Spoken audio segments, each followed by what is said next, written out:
Hello friends, कैसे हैं आप लोग। तो आज हम चैप्टर जो कल करे थे सर्कल, इस चैप्टर को कंटिन्यू करते हैं। जो हमारा थ्योरम जो था वो आपके 9.1 और 9.2 हमने कर लिया था और कुछ बेसिक कैलकुलेशन भी हमने इस पे करने की कोशिश कर रहे थे और उसमें कर लिया था, आराम से जान गए थे। कॉर्ड क्या होता है, सेकेंड क्या होता है ना, सेक्टर क्या होता है, सारे जानने के बाद अब जो बचता है वो चीज़ें हैं जो नई बुक है आपको जो मिला है उसमें 9.1 में 9.1 के अंदर सेम चीज़ है, लेकिन आपको करना क्या है पता है। सिर्फ और सिर्फ आपको ये करने हैं कि जो चैप्टर है आपके पास उस चैप्टर के अंदर 9.1 के अंदर question number 1 and question number 2 given है।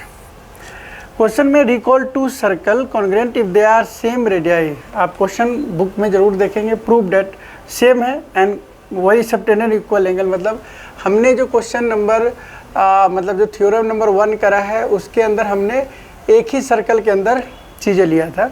अब दो सर्कल को कॉन्ग्रेंट करके लेना है कि एक कॉन्ग्रेंट सर्कल है, मतलब दो कॉन्ग्रेंट सर्कल का मतलब है कि रेडियस जो होता है वो इक्वल होता है। इसका भी रेडियस r है एंड उसका भी रेडियस r है। समझ गए बात को। तो ये दो सर्कल रेडियस इक्वल है, सो दिस इज कॉन्ग्रेंट। अगर हम बात करते हैं कि अगर ये कॉन्ग्रेंट है तो आप ये समझ लीजिए कि कॉन्ग्रेंट ट्रायंगल के अंदर कॉन्ग्रेंट सर्कल के अंदर आपको करना क्या है कि पहला काम गिवन कर देना है। गिवन क्या करना है कि भैया दो कॉर्ड जो है ना, ये कॉर्ड है, मान लो ये ए बी और यहाँ पे जो कॉर्ड है वो है सी डी। क्लियर होगी बातें। उन्हीं की बातों में आंसर देते हैं। अब इस कॉर्ड में ये सेंटर ओ है, इसका जो सेंटर है ओ डैश ले लीजिए। क्लियर है। अब आपने क्या किया कि दो अलग अलग सर्कल है, मतलब सी ओ आर, ठीक है ना, and circle C O dash R, मतलब रेडियस इसका भी आर इसका भी आर, दोनों का रेडियस सेम है। बोथ आर क्या है congruent, C O R and C O R dash are congruent, ठीक है, कॉन्ग्रेंट सर्कल। तो वो जो रेडियस है इसमें आपको करना क्या है कि हमें नीड टू प्रूव करना है। नीड टू प्रूव के अंदर क्या करना है, इसके अंदर पहले गिवन में एक चीज़ और है कि ए बी जो है इक्वल है सी डी के। सेम ही बात जाएगा। हमें नीड टू प्रूव ये करना है कि जो एंगल ए ओ बी है ना वो angle C O dash D के बराबर, मतलब एंगल इक्वल होगा। तो आप ये बताओ जब एंगल हमारा इक्वल होगा तो इसके अंदर कौन सी बातें लगेगी कि एंगल इक्वल है। तो भैया सिंपल सी बात है कि हमने पहले कंस्ट्रक्शंस की नीड है, तो कंस्ट्रक्शंस करने के लिए क्या करना है कि ए से ज्वाइन किया ओ को और बी से ज्वाइन किया ओ को, सी को ज्वाइन कर दिया ओ डैश से एंड डी को ज्वाइन कर दिया ओ डैश से, ठीक है। ज्वाइन करने के बाद ट्रायंगल बन गया। अब आपको प्रूफ करना है, वही बात सेम। प्रूफ के अंदर क्या करना होता है कि ए ओ बी जो ट्रायंगल है and triangle C O dash D, दो ट्रायंगल है, दोनों कॉन्ग्रेंट कैसे करेंगे देखो। ए बी के बराबर में कर दो सी डी और ए ओ के बराबर कर दो सी ओ डैश, रेडियस है, और बी ओ के बराबर कर दो ओ डैश डी, ये भी रेडियस है। तो आपने क्या देखा कि बाय एस एस एस जो ट्रायंगल ए ओ बी है वो कॉन्ग्रेंट हो गया triangle C O dash D के। काम करना है, कुछ भी वेरिएबल डाल लो उसके अंदर। अब जब है तो भाई एंगल ए ओ बी जो होगा वो इक्वल होगा angle C O dash D के। किस बात से, by C P C T. Normal पहला क्वेश्चन हो गया, सिर्फ सर्कल अलग करने थे, ठीक है। बाकी सेम चीज़ थ्योरम ही था, जो थ्योरम था वही ये चीज़ है। अब आती है बात की जो क्वेश्चन नंबर सेकेंड है। तो सेकेंड नंबर क्वेश्चन में कहता है कि अब जो सर्कल में यही वाला चीज़ है, ये दोनों कॉन्ग्रेंट है कॉन्ग्रेंट में यहाँ से ये और ये, अब एंगल इक्वल दिया हुआ है, ठीक है, और इसमें सेंटर जो है ओ डैश है और यहाँ पे सी है। क्लियर? यस। तो आइए सबसे पहला काम सर गिवन लिखेंगे, लिख दो। क्या गिवन लिखोगे? ए ओ बी एंगल बराबर C O dash D in circle centre O R and C O dash D. C O dash D नहीं, मतलब ये वाला चीज़ नहीं लिखना है आपको, ये गलत। यहाँ पे C O dash R, radius same है, कॉन्ग्रेंट है इसलिए। अब आपको इसके अंदर नीड टू प्रूव देना है। Need to prove, need to prove के अंदर क्या करोगे आप? नीड टू प्रूव में हमें क्या करना है कि हमें प्रूफ क्या करना है? तो हमें प्रूफ करना है कि ए बी जो है इक्वल है सी डी के। कि सेंटर पे अगर एंगल इक्वल होता है तो प्रूफ करो कि कोड भी इक्वल होगा। तो सही है। अब हमने ये प्रूफ करना है तो हम कंस्ट्रक्शंस नीड तो है नहीं क्योंकि एंगल पहले से दिया हुआ है। वैसे अगर लिखना है O A O B O C O dash and D O dash को हमने ज्वाइन कर दिया, ठीक है भाई। अब आता है प्रूफ। प्रूफ के अंदर क्या हो गया? ट्रायंगल ले लो, A O B and C O dash D, triangle ले लिया। दोनों में क्या क्या गिवन है लिखो। पहला angle A O B equal है angle C O D, C O dash D, ये गिवन है हमारे पास। यस, हमारे पास गिवन है। दूसरा क्या गिवन है बताओ? सर इसका जो रेडियस है इसके रेडियस के बराबर है। तो हम कहेंगे ठीक है भाई, ए ओ बराबर जो है सी ओ डैश है और यहाँ बी ओ बराबर जो है डी ओ डैश है और दोनों की वैल्यू रेडियस के बराबर है। क्लियर हो गई? यस। इसको 2-3 बार करो, अपने आप आदत हो जाएगा। तो बाई एस ए एस से क्या होगा कि जो ट्रायंगल है ए ओ बी वो कॉन्ग्रेंट हो गया सी ओ डैश डी के। कॉन्ग्रेंट आ गया? यस। जब कॉन्ग्रेंट होता है तो by C P C T क्या होगा बताओ? तो by C P C T हमारा जो लाना था A B equal to C D हो जाएगा। क्लियर है? क्लियर है सर, बिल्कुल सर। उतार लीजिए, लिख लीजिए इसको दोबारा से, ठीक है ना? समझ गए बात को? ऐसे वैसे ही है। तो ये 2 क्वेश्चन हमारा हो गया, ठीक है। इसके साथ आपका ये एक्सरसाइज ख़त्म होता है। अब जो बीच में एक 9.2 था जो पहले वाली बुक में था वो एक्चुअली हटा दिया गया है। तो जो 9.4 थ्योरम है, 9.2 9.3 perpendicular from the centre to a chord bisect the chord, देख लो बुक में निकाल के। And the line draw through the centre of a circle to bisect the chord. Same बात है, तो एक का वाइस वर्सा, मतलब एक का उल्टा है। लेकिन इनको करने से पहले जो यहाँ से कट गए हैं, है ना, जो इस बार नहीं करने, not of exam point of view, but आपको जानना जरूरी है, ठीक है ना। आपको कैसे जानना जरूरी है तो वो मैं आपको बता देता हूँ। तो ये जानना क्यों ज़रूरी है ये आपको अच्छी तरीके से बता देते हैं कि भाई इसके जानने के पीछे का लॉजिक क्या है। तो देखिए, एक है कि किसी 3 गिवन पॉइंट से, मतलब 3 given point A B C है, दिस इज द कंस्ट्रक्शंस का पार्ट है ये, कि 3 पॉइंट्स है और ये 3 पॉइंट से एक ही सर्कल पास हो सकता है, ठीक है ना। तो आपको क्या करना है? सबसे पहला स्टेप नंबर 1 आपको करना है कि ज्वाइन करना ए से बी को एंड बी से सी को, ठीक है। ज्वाइन कर दिए तो क्या लिखेंगे? Join A to B and B to C. Join करने के बाद परपेंडिकुलर बाइसेक्टिंग करेंगे, bisect A B and B C. इसका परपेंडिकुलर बाइसेक्ट क्या होगा? इधर से इसको आप ऊपर कर दीजिए, फिर इसकी परपेंडिकुलर बाइसेक्टिंग करेंगे और ये लाइन जहाँ कटेगा वो सेंटर हो जाएगा, ठीक है ना। तो वेयर परपेंडिकुलर बाइसेक्टर्स, ठीक है, इंटरसेक्ट दिस इज सेंटर। ये जस्ट स्टेप है ना, this is centre. Take A से C is a radius and draw a circle, this one. ये एक थ्योरम है, 3 पॉइंट से one and only one centre, one circle passing.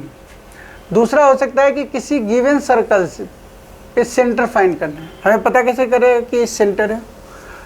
अगर किसी ने दे दिया बता भाई इसका सेंटर बता दे, अब तो तुम पढ़े नहीं रहोगे, 9th में है नहीं एग्जामिनेशन पॉइंट ऑफ व्यू से, लेकिन आपको ये आना चाहिए। तो हमने क्या किया, 10 पॉइंट ले लेंगे, एक ए बी, 3 पॉइंट क्या लेंगे, एक पॉइंट ले लेंगे ए से बी, दूसरा बी से सी। ए से जो बी पॉइंट है उसको मिलाया, बी से सी को मिला दिया, फिर वही परपेंडिकुलर बाइसेक्टिंग करेंगे इसका, ठीक है जी, और इसको हम ड्रॉ कर लेंगे। फिर इसका परपेंडिकुलर बाइसेक्टिंग करेंगे, जो कि आता है जिस लाइन का परपेंडिकुलर बाइसेक्टिंग करते हैं उस लाइन के हाफ से अधिक लाइन आपको मतलब आर्क ओपन करना है, एंड देन इसको स्केल के थ्रू इसको मिला देना है। जहाँ पे इसका सेंटर आएगा ना, this is a point of centre. तो 2 चीज़ें जो आप एलिमिनेट कर दिए इस चैप्टर से, बट ये आपको जानने चाहिए मेरे अकॉर्डिंग। तो आप एग्ज़ाम पॉइंट ऑफ व्यू से इसको नहीं पढ़ेंगे, लेकिन इसको कैसे पढ़ेंगे, इसको पढ़ेंगे जानकारी के लिए कि अगर 3 पॉइंट से एक ही हाँ हो जा सकता है, स्टेप बना के दिखा दो। अगर गिवन कोई सर्कल है, इससे आप सेंटर पास मतलब सेंटर बनाना है, वही काम से फिर से दोहरा देंगे, 3 पॉइंट लेके परपेंडिकुलर बाइसेक्टर जहाँ मिलेगा वो सेंटर हो जाएगा, ठीक है। तो इसमें ज़्यादा दिमाग नहीं लगाना है। एंड इसके बाद का जो है वो है 9.3 थ्योरम नंबर 9.3। 9.3 थ्योरम क्या कहता है, आप ध्यान से पढ़ो, बुक में पढ़ना जरूरी है, सिर्फ सब चीज़ देखते रहोगे तो नहीं है। कॉपी पे हाथ चलाइए।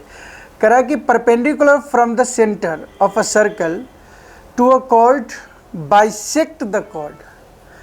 मतलब कोई कॉर्ड है, एक सर्कल है, और इस सर्कल के अंदर ये एक कॉर्ड है, कॉर्ड ए बी है।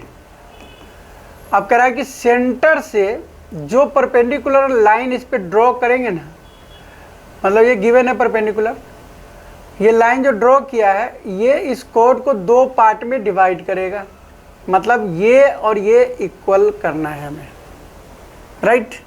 सिंपल सी बात है। Perpendicular from the centre on the chord bisect the chord, 2 भागों में डिवाइड करता है। क्लियर है?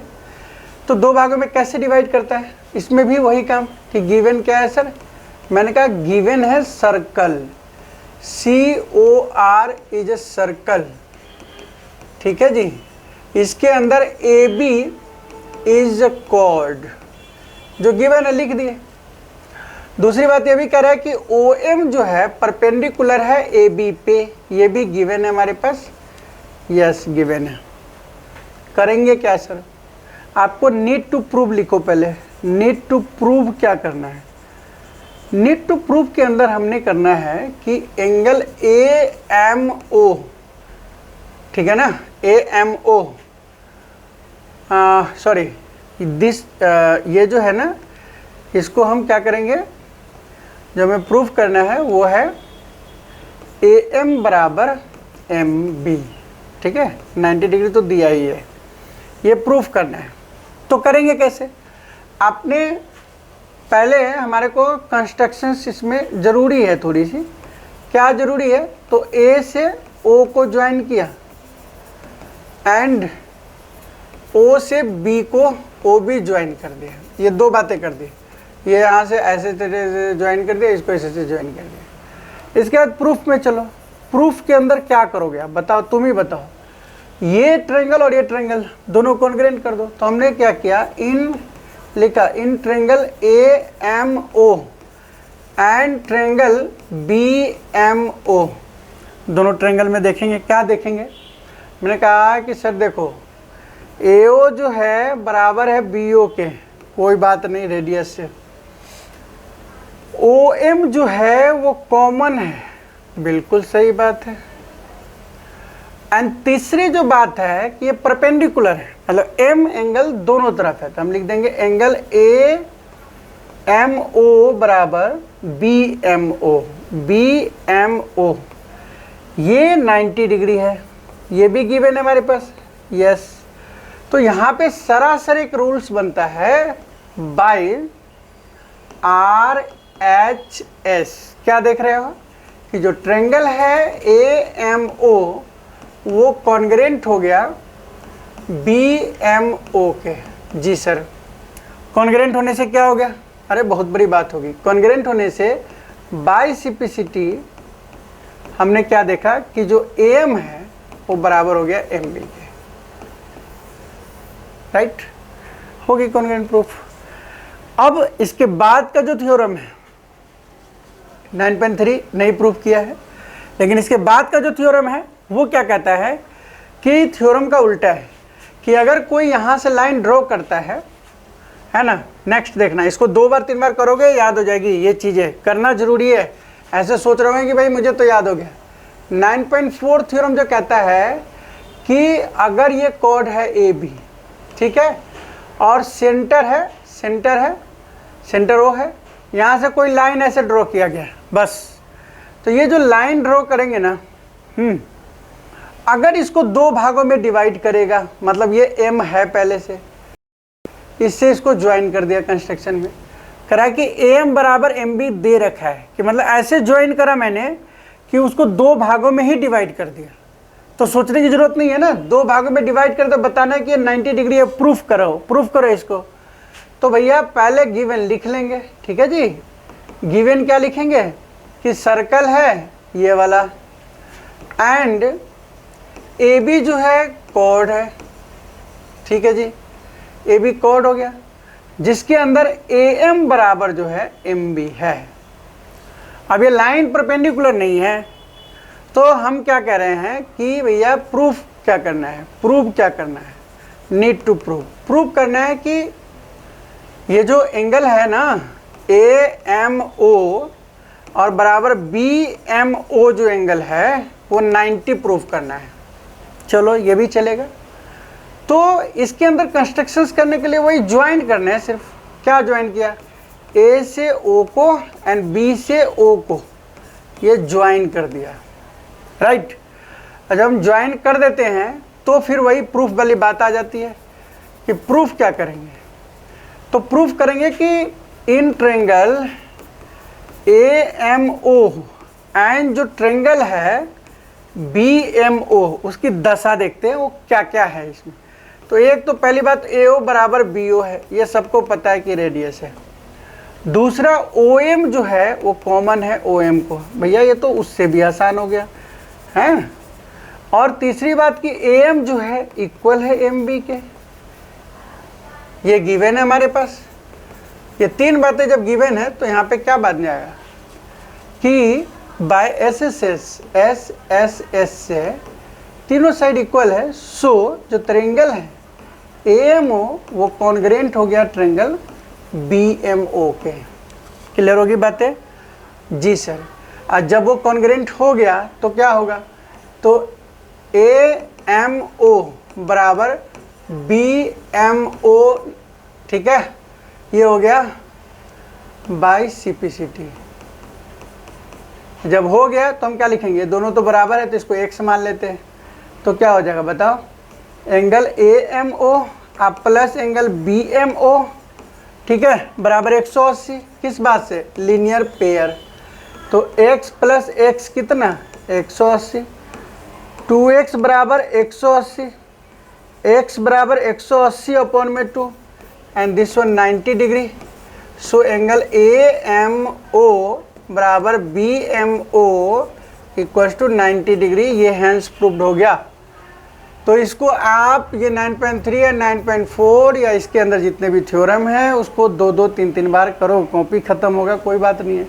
लेकिन प्रैक्टिस होने से आपको याद हो जाएगा। आप किसी को एक्सप्लेन कर सकते हो और किसी क्वेश्चन में अपनी लॉजिक लगा सकते हो। ये सबसे बढ़िया होता है ज्योमेट्री में, जितनी ज़्यादा प्रैक्टिस करोगे उतनी ज़्यादा परफेक्शन आएगी आपको सॉल्व करने का। ठीक है, so thank you for watching my video. मिलते हैं नेक्स्ट वीडियो में।